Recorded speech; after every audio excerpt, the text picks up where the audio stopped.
मेरा मेरा सिर्फ ये कहना है कि बार बार चुनाव से पहले अगर आप ये कहेंगे कि मैं यूसीसी नहीं लाने दूंगी, मैं सीए नहीं लाने दूंगी, जिससे कोई देश के मुसलमान का कोई लेना देना नहीं है, आप यूसीसी नहीं लाने देंगे क्योंकि आप ये बताना चाह रहे हैं कि मुसलमानों के हितैषी सिर्फ आप ही हैं। अगर एक यूनिफॉर्म लॉ है सबके लिए देश में तो उसमें दिक्कत क्या है? ये सवाल न जाने कितनी डिबेट्स में मैं पूछ चुकी हूँ, इसमें फिर से नहीं जाना चाहती हूँ। लेकिन आपने ईद का मौका चुना है, आपने ईद का मौका चुना फिर से भड़काने के लिए और ये याद दिलाने के लिए कि भाई देखिए चुनाव बहुत पास है, सीए का डर दिखाओ, यूसीसी का डर दिखाओ और फिर ये याद दिलाओ कि वोट बीजेपी को ना जाए। मैं एक बार कंचना सुन लीजिए कोई बात नहीं, मैं एक बार देखिए, आपके खिलाफ तो कांग्रेस भी है वहां पर। आपने कांग्रेस, वरुण जी उन्होंने ये भी कह दिया कि किसी को वोट नहीं जाना चाहिए, हम भले ही इंडिया अलायंस में है लेकिन वोट मत करिएगा आप किसी और पार्टी को। वरुण जी ये भी कह रही है वो, मतलब ये डर एक। अच्छा संजय जी रुक जाइए, वरुण जी के पास जाइए, वरुण जी को लीजिए स्क्रीन पे, ठीक है। वरुण जी के पास वापस जाती हूँ। कंचना जी आपके पास आ रही हूँ। जो एक बार बार हम ये कह रहे हैं कि एक तरफ मोदी के काम को हटाओ, एक तरफ मोदी हटाओ, ये वाली मुहिम लेकर आप क्यों चल रहे हैं? आप अपने काम का बखान कीजिए। मीसा जी कह रही हैं कि भाई हाँ हम काम कर रहे हैं, हमारे काम से दिक्कत है, ये वाला वार होना चाहिए। लेकिन मोदी को जेल में डाल देंगे, ये वाला वार क्यों है भाई? मोदी कोई भगवान है क्या? हाँ मोदी पहले से प्लानिंग कर लेंगे कि जेल में नहीं, एक मिनट, मैं पूरी बात मुझे कहने दीजिए। हर्षवर्धन जी हंस रहे हैं और क्या बोलेंगे मुझे मालूम है, लेकिन मैं आपको कहना चाह रही हूँ कि फर्स्ट फेज चुनाव के लिए जो कैंपेन चल रहा है, मोदी जी भी जा रहे हैं, अमित शाह भी जा रहे हैं और तेजस्वी जी भी बिहार में कैंपेन कर रहे हैं। हमारे सारी रैलियों में रोजगार की बात हो रही है, महंगाई हटाओ, बेरोजगारी हटाओ, एमएसपी की लीगल गारंटी दो, हमारी ये सब बातें हो रही हैं। लेकिन जहां भी मोदी जी जा रहे हैं क्या बोल रहे हैं? लालू का परिवार, भ्रष्टाचार, परिवारवाद। लेकिन आप सोचेंगे इसमें कि मोदी जी जब गए बिहार में, तेजस्वी जी ने पहले ही कहा था कि परिवारवाद पे जरूर बोलिएगा, क्योंकि जिस सीट के लिए आप जा रहे हैं जमुई में, नवादा में, वो परिवारवाद से टिकट वहां पर दिया गया। मोदी जी एक शब्द परिवारवाद पे बिहार में नहीं बोले हैं, एक शब्द उन्होंने भ्रष्टाचार पर बिहार में नहीं बोले हैं। तो ये कोई मास्टर स्ट्रोक नहीं है। आप अपने सुविधा के अनुसार जहां पर परिवारवादी टिकट देते हो वहां पर परिवारवाद की बात नहीं करते हो, जहां नहीं देते हो वहां परिवारवाद की बात करते हो। और सबसे बड़ी हंसने वाली बात यह है कि रविशंकर प्रसाद, जिनके पिताजी ठाकुर प्रसाद जी खुद जो वहां जनसंघ बना, उसको बनाने में उनकी अहम भूमिका रही है, वो भी परिवारवाद पर बोलते हैं।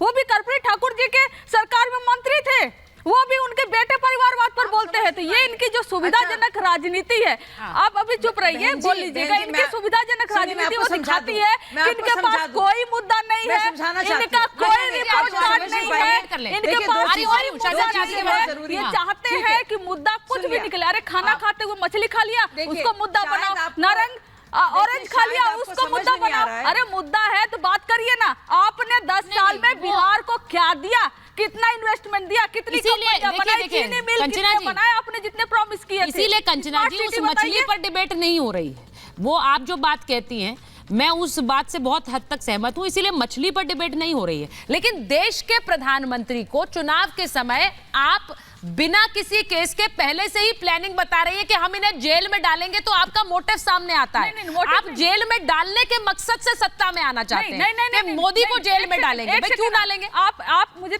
30 सेकंड दीजिए। 30 सेकंड दिए उसका शादी जी। चंदा लो धंधा दो, जो इनका प्रोग्राम चला, जब सामने सब कुछ आया कि आपने उन कंपनियों से चंदा लिया जिस पर ईडी और सीबीआई और आईटी की रेड पड़ी, तो क्यों नहीं जांच होनी चाहिए? आप लोग कोर्ट गए हैं उस मामले को लेकर? कंपनियां हैं, आप लोग कोर्ट गए उस मामले को लेकर? नहीं गए तो कैसे आया कि ये जो है संवैधानिक नहीं है? नहीं आप संवैधानिक है, चंदा लो धंधा दो। नहीं आप लोग कोर्ट गए? नहीं गए तो कैसे हुआ?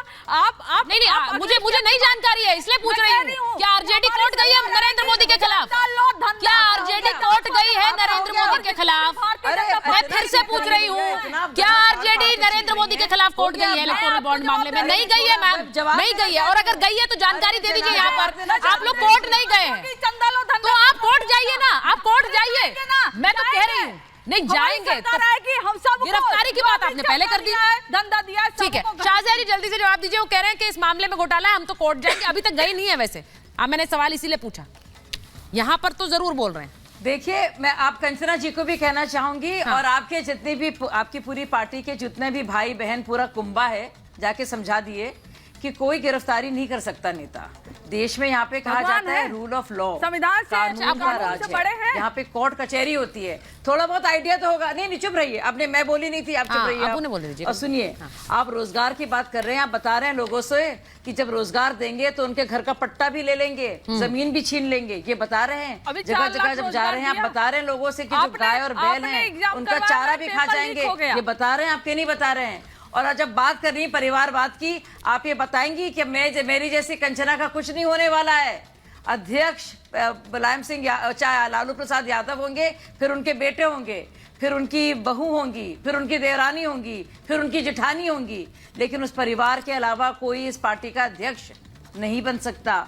ये परिवारवाद का मतलब है। समझिए आप, अगर कोई पिता है और उसका बेटा है, कंचना जी उसका सवाल पूछेगा, 1 मिनट रुक जाइए ना, परिवारवाद बस वो पॉइंट रख रही है, उसका सवाल पूछेगा, मैं आपको समझ नहीं जवाब देने दीजिए, आराम से इतना नहीं इतना सफकाइए नहीं, इतना लंबा बोलिए आप, थोड़ा सा आराम से धैर्य से सुनने का भी रखिए, थोड़ा मन बनाइए। अरे आप जिसको और ये है परिवारवाद का मतलब, ये नहीं है कि एक ही पार्टी जो है, एक ही पार्टी और परिवार एक ही है।